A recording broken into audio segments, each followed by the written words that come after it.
Welcome to Spring Point Archives. This is The Goddess of Fantasy by Kahlil Gibran. And after a wearying journey, I reached the ruins of Palmyra.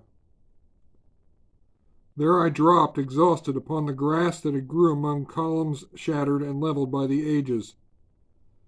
They looked like the debris left by invading armies.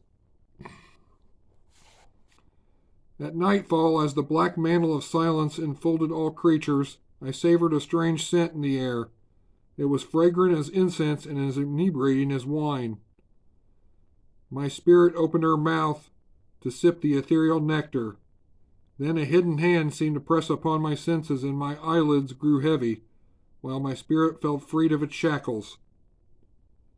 Then the earth swayed under me, and the sky trembled over me, whereupon I leaped up as though raised by a magic power, and I found myself in a meadow the like of which no human being has ever fancied. I found myself in the midst of a host of virgins who wore no other raiment than the beauty God gave them. They walked around me, but their feet touched not the grass. They chanted hymns expressing dreams of love. Each maiden played on a lute framed with ivory and strung with gold.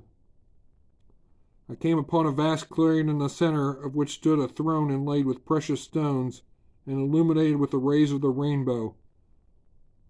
The virgins stood at both sides, raised their voices, and faced the direction whence came the scent of myrrh and frankincense. The trees were in bloom, and from between the branches, laden with blossoms, the queen walked majestically to the throne. As she seated herself, a flock of doves, white as snow, descended and settled around her feet and formed a crescent, while the maidens chanted hymns of glory. I stood there watching what no man's eyes had seen, and hearing what no man's ears had heard. Then the queen motioned, and silence fell. And in a voice that caused my spirit to quiver like the strings of the lute under a player's fingers, she said, "I have called you, man, for I am the goddess of fantasy. I have bestowed upon you the honor of standing before me, the queen of the prairies of dreams. Listen to my commandments, for I appoint you to preach them to the whole human race. Explain to man that the city of dreams is a wedding feast, at whose door a mighty giant stands on guard. No one may enter unless he wears a wedding garment. Let it be known that this city is a paradise whose sentinel is the angel of love, and no human may glance at it save he on whose forehead the sign of love is inscribed. Picture to them these beautiful fields whose streams flow with nectar and wine, whose birds sail in the skies and sing with the angels. Describe the aromatic scent of its flowers, and let it be known that only the son of dream may tread its soft grass. Say that I gave man a cupful of joy, but he in his ignorance poured it out. Then the angels of darkness filled the cup with the brew of sorrow, which he drank and became inebriated. Say that none can play the lyre of life unless his fingers have been blessed by my touch and his eyes sanctified by the sight of my throne. Isaiah composed words of wisdom as a necklace of precious stones mounted on the golden chain of my love. St. John recounted his vision in my behalf, and Dante could not explore the haven of souls save by my guidance.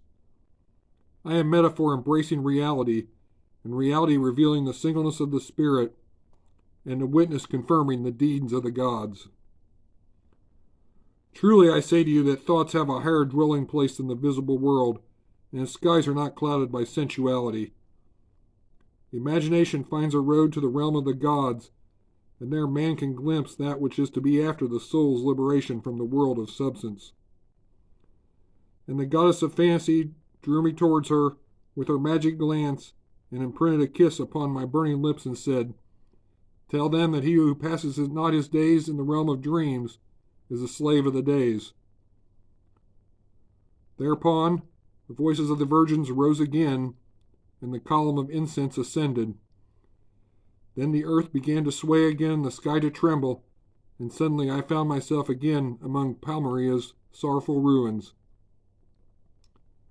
The smiling dawn had already made its appearance, and between my tongue and my lips were these words, "He who passes not his days in the realm of dreams is the slave of the days.